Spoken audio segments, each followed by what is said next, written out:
Assalamualaikum warahmatullahi wabarakatuh. Perkenalkan, nama saya Tita Nur Siti Pasita SPD, calon guru penggerak angkatan 11 Kabupaten Sukabumi.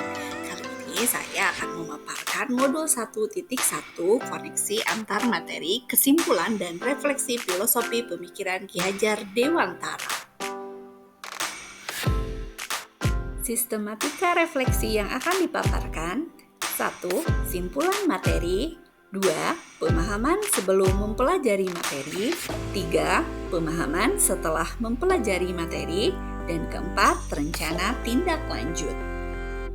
Kesimpulan materi pemikiran Ki Hajar Dewantara: pendidikan dan pengajaran, tujuan pendidikan dan pendidikan yang menuntun, kodrat alam dan kodrat zaman disertai dengan asas trikon, juga budi pekerti.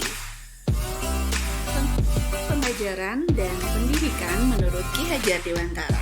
Pengajaran adalah proses pendidikan dalam memberi ilmu atau berfaedah untuk kecakapan hidup anak secara lahir dan batin. Sedangkan pendidikan adalah proses memberi tuntunan terhadap segala kekuatan kodrat yang dimiliki anak agar ia mampu mencapai keselamatan dan kebahagiaan yang setinggi-tingginya, baik sebagai seorang manusia ataupun sebagai anggota masyarakat. Adapun tujuan pendidikan menurut Ki Hajar Dewantara yaitu menuntun segala kodrat yang ada pada anak agar mereka dapat mencapai keselamatan dan kebahagiaan yang setinggi-tingginya, baik sebagai seorang manusia maupun sebagai anggota masyarakat. Peran pendidikan diibaratkan sebagai seorang petani yang merawat tumbuh tanamnya padi agar dapat berbuah baik. Artinya bahwa kita seorang pendidik harus bisa melayani segala bentuk kebutuhan murid. Kita juga harus bisa memberikan kebebasan kepada anak untuk mengembangkan kemampuannya. Namun tentunya diperlukan tuntunan dan arahan dari guru supaya anak tidak kehilangan arah dan membahayakan bagi dirinya. Adapun semboyan Ki Hajar Dewantara dalam pendidikan: pertama, Ingarso Sungkowodo di depan memberikan contoh, Inmadia Mangun Karso di tengah membangun semangat, dan Tuturi Handayani di belakang memberikan dorongan. Anak bukan kertas kosong yang bisa digambar sesuai keinginan orang dewasa. Anak lahir dengan kekuatan kodrat yang masih samar-samar. Tujuan pendidikan adalah menuntun, memfasilitasi, atau membantu anak untuk menebalkan garis samar-samar agar dapat memperbaiki lakunya untuk menjadi manusia seutuhnya. Kodrat alam yaitu pendidikan yang menyesuaikan lingkungan alam dan sosialnya, berkaitan dengan sifat dan bentuk lingkungan di mana anak berada. Sedangkan kodrat zaman, pendidikan menyesuaikan dengan zamannya, berkaitan dengan isi dan irama.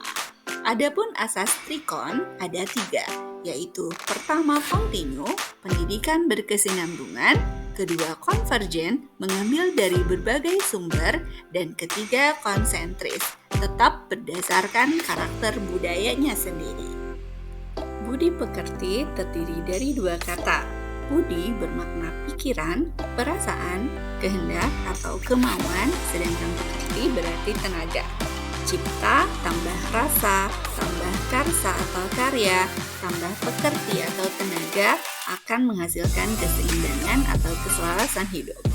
Budi pekerti, watak, karakter adalah bersatunya atau perpaduan yang harmonis antara gerak, pikiran, perasaan, dan kehendak atau kemauan sehingga menimbulkan tenaga atau semangat.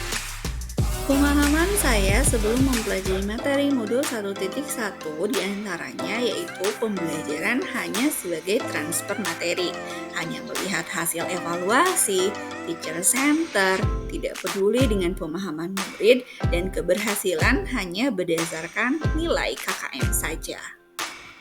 Setelah saya mempelajari materi modul 1.1, saya memahami bahwa pembelajaran yang baik adalah yang berpihak pada anak. Bukan mengajarkan tetapi menuntun anak dalam pembelajaran. Bukan mengejar materi tetapi lebih fokus kepada siswa. Sumber belajar tidak hanya dari buku saja dan proses itu lebih penting daripada hasil.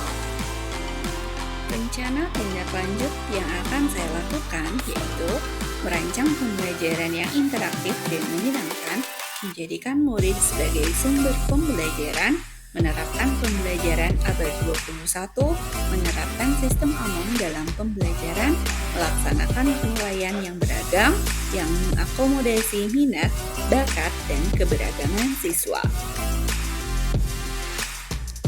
Terima kasih. Salam guru penggerak. Wassalamualaikum warahmatullahi wabarakatuh.